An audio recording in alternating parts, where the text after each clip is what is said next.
I want to talk to you about proteins, and I want to talk to you about them because I've mentioned in the 28-day Wall Pilates challenge, if you happen to be doing that, that I want you to be mindful and be particular about eating protein. It's one of the little extra lifestyle things I've added to the wall planner.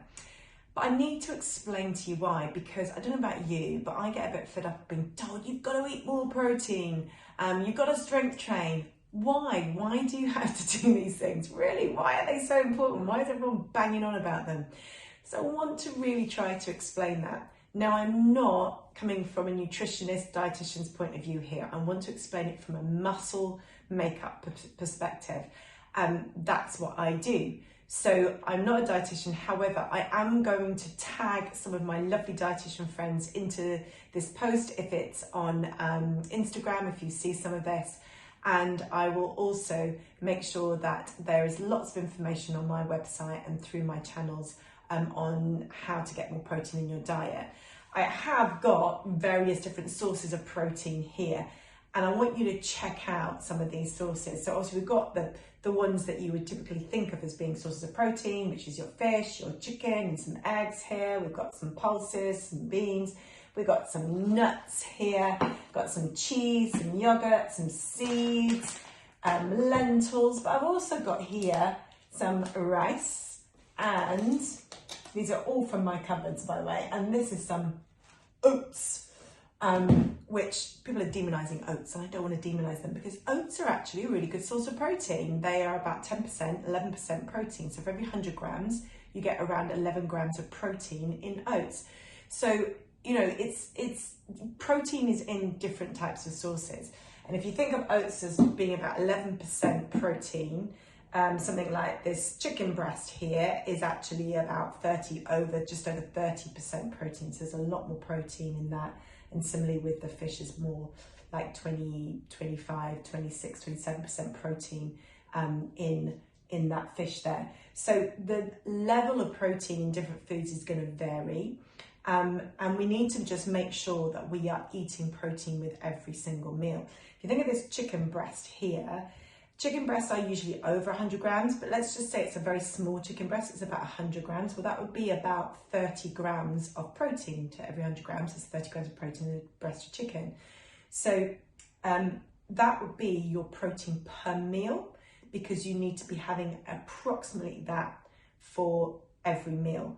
Around 20 to 30 grams depending on your body weight and also depending on how much exercise you are doing. So it is variable. I won't go into it any more than that. You just need to make sure you're having protein. But if you are eating a varied diet and you're making sure you're getting some good source of protein, like these eggs, the fish, if you're vegan, you're going to be wanting to go for the pulses, the seeds are really good. These nuts are a really good high source of protein. So for every 100 grams, you're going to get about 50% of protein in those. And also, I love this hemp powder here. You can see here, this is 50% protein here. And I use that hemp powder. I'm afraid I cannot stand protein shakes and protein drinks. They just do not agree with me. I have a mental block on them as well as block on them. But what I do to up my protein is I do things like I use hemp powder. So rather than using more carby based things, I add things like hemp protein powder. I can add that into drinks, into things that I make, into pancakes, etc. Whatever it is that I'm making, I add things like that. I also use ground nuts as well, and ground seeds like these milled chia seeds here. That's a really good source of protein there.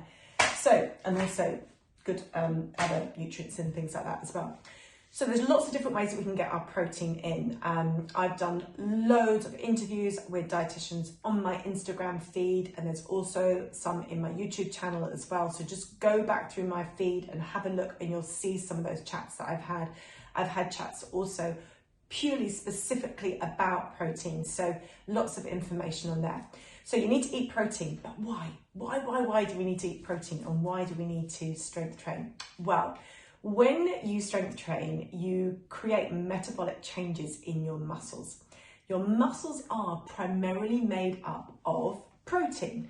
So if you were to take this muscle of mine here and you were to dissect it, you would see it's very kind of, it's got these kind of cylindrical sections to it, which are kind of like bundles of fibres. And it's surrounded by bundles, and then within those bundles are more bundles. So I have got here some spaghetti and some black spaghetti and some white spaghetti. So you can see I've got different colours here. So if you think of this as a bundle with inside a muscle, you've got lots and lots and lots and lots and lots and lots of these bundles within the muscle. And within this are what we call myofibrils, which are small bundles which contain muscle fibres which enable our muscles to contract. And those cells or muscle fibres, we call them, consist of two different types. So I've got my light coloured spaghetti here and my dark coloured spaghetti here. Don't know if you can actually see those. I'm going to get a little bit closer to the camera. Right, so I've got my dark one here and I've got my light one here. So there's two different types of muscle fibre cells. One is called actin, which is the light coloured one, and one is called myosin, which is the dark coloured one. Now this myosin is much thicker, okay? And this is the fibres that change within our muscles. So when you strength train, you get an impulse in the muscle in order to it to contract. That impulse comes from your brain, it's from the nervous system, that releases these calcium ions which cause the muscles to contract. And this is how they contract. And I don't know if you can see this here because my worktop's a little bit dark, but I'm hoping you can see. So I've got the actin fibres here, which are the light coloured ones. And then I've got the myosin fibres here, which are the dark colour ones. Now, I've got them, I don't know if you can see, kind of in a pattern. And if you were able to look at these muscle fibres at a microscopic level, you would see they're like bands within the structure of these striated, it's called, muscle fibres. And some of the bands have all the myosin fibres in, some of the bands have all the actin fibres in. And what happens is these actin fibres and these myosin fibres, when you get that impulse from the nerves, it's called the sliding filament theory. So basically the actin slides over the myosin, which causes it to contract. Yeah. And that's how our muscles contract. And it's, as I say, an impulse from the nervous system. But these are contractile proteins, and they are all made up of different types of proteins. There's lots of other proteins in the world in the muscles. And the other great thing about when we exercise is that when you contract your muscles, there are chemical processes and you release something called myokines.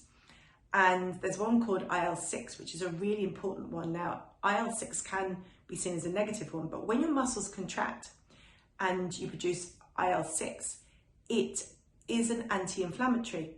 So by exercising, you release this and it can be really positive. It also has an effect on how you burn fat. It also has an effect on your insulin sensitivity.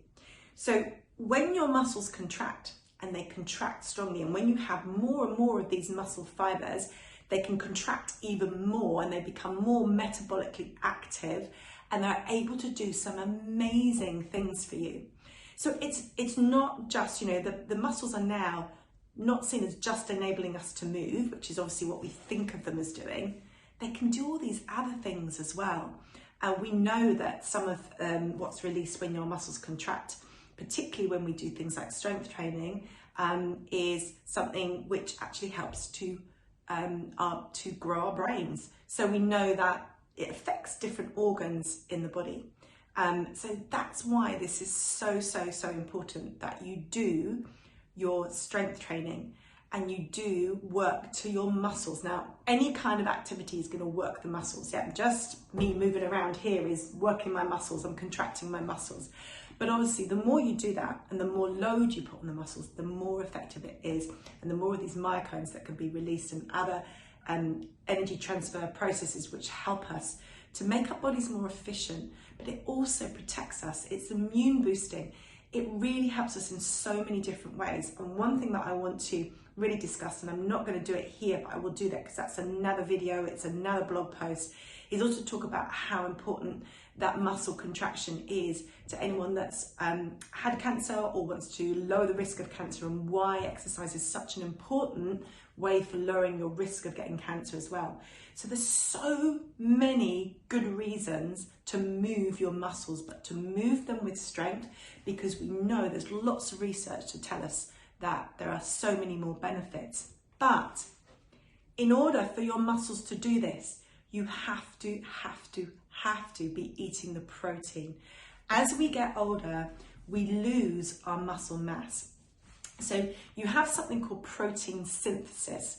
And protein, in order for our muscles to grow more muscle fiber, you have to have muscle protein going into the muscles so that they can regrow and repair. And you have this process of muscle protein synthesis, i.e. muscle building, but also muscle breakdown. So you need your muscle protein synthesis to be greater than the muscle breakdown in order for you to just maintain a level of muscle. Now, as we get older, that muscle protein breakdown increases. So we have to really make sure we're doing enough of our muscle moving, but also eating, because there are two ways in which we can create protein synthesis, i.e. muscle protein synthesis, in order to grow our muscles. That's to eat protein. Just the process of eating protein helps us to start synthesizing protein so that we can grow our muscles. But it's the exercise that actually helps to break down the muscles so that the protein can go in so that our muscle fibers can grow. The other thing that we need, which is the other really important ingredient to all of this, is rest. Because this process doesn't happen as you are training. This rebuilding and muscle growth occurs after your training. It occurs when you are resting. So this is why in the Pilates Wall Challenge, I start to change how we do things. As we increase the load, I start to work you in different muscle areas each day so that you can rest one area one day and work another area the other day. And this is really important when you're working your muscles, that you also have days of rest. You also do a lot of your muscle repair and growth overnight when you're getting really good sleep. And I will do another video about that as well. I hope this has been useful, a lot of information there, and do comment and share this video if you think anyone else would like to know about this.